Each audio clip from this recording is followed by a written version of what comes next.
আসসালামু আলাইকুম। আমি আনিসুর রহমান আছি রাশিয়ার মস্কো শহর থেকে। মালদ্বীপে গ্যাস সিলিন্ডার বিস্ফোরণে ৫ বাংলাদেশি নিহত হয়েছেন। ১২ মার্চ বৃহস্পতিবার বাংলাদেশ সময় রাত প্রায় ২টা ৩০ মিনিটে এই দুর্ঘটনা ঘটে। এই দুর্ঘটনাটি মালদ্বীপের রাজধানী মালে থেকে প্রায় ১০০ কিলোমিটার দূরে অবস্থিত দিঘুরা দ্বীপে ঘটে থাকে। একটি স্থানীয় নির্মাণ কোম্পানির অধীনে থাকা বাংলাদেশি শ্রমিকদের বাসস্থানে রান্নার সময় গ্যাস সিলিন্ডার থেকে লিক হয়ে বিস্ফোরণ ঘটে।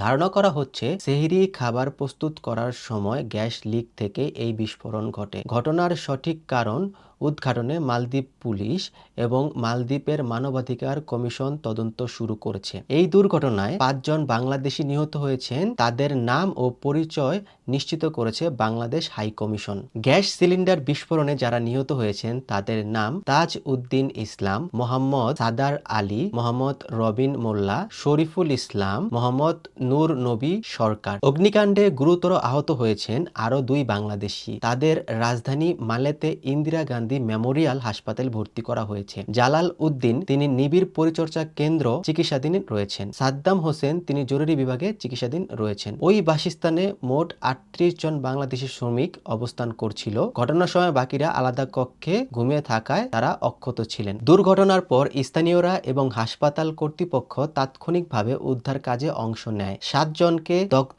অবস্থায় উদ্ধার করে স্থানীয় হাসপাতালে নেওয়া হলে কর্তব্যরত চিকিৎসক ৫ জনকে মৃত ঘোষণা করেন। খবর পাওয়ার সঙ্গে সঙ্গে বাংলাদেশ হাইকমিশনের একটি দল ঘটনাস্থল পরিদর্শন করেন এবং নিহত ও আহতদের পরিবারের সঙ্গে যোগাযোগ করেন। হাইকমিশনের লেবার কাউন্সিলর মোহাম্মদ সোহেল পারভেজ ঘটনার সত্যতা নিশ্চিত করেছেন এবং নিহতদের পরিবারের সাথে যোগাযোগ স্থাপন করেছেন। প্রবাসী কল্যাণ ও বৈদেশিক কর্মসংস্থান মন্ত্রণালয় পরিস্থিতি নিবিড়ভাবে পর্যবেক্ষণ করছে এবং প্রয়োজনীয় সহায়তা নিশ্চিত করতে হাই কমিশনের সঙ্গে নিয়মিত যোগাযোগ রাখছে। মালদ্বীপে অবস্থানরত বাংলাদেশি অভিবাসী শ্রমিকদের আবাসন অনেক সময় নিম্নমানের এবং নিরাপত্তাহীন বলে স্থানীয় সংবাদ মাধ্যমকে অভিযোগ করা হয়েছে। এর আগেও এমন আবাসনে আগুন বা দুর্ঘটনায় হতাহতের ঘটনা ঘটেছে। এই দুর্ঘটনা আবারও অভিবাসী শ্রমিকদের নিরাপত্তা ও জীবনযাত্রার মান নিয়ে প্রশ্ন তুলছে। আশা করি আপনাদের ভিডিওটি ভালো লাগছে। যদি ভিডিওটি ভালো লাগে থাকে তাহলে অবশ্যই আমাদের চ্যানেলটি সাবস্ক্রাইব করবেন, লাইক করবেন, কমেন্ট করবেন, শেয়ার করবেন। আল্লাহ হাফেজ।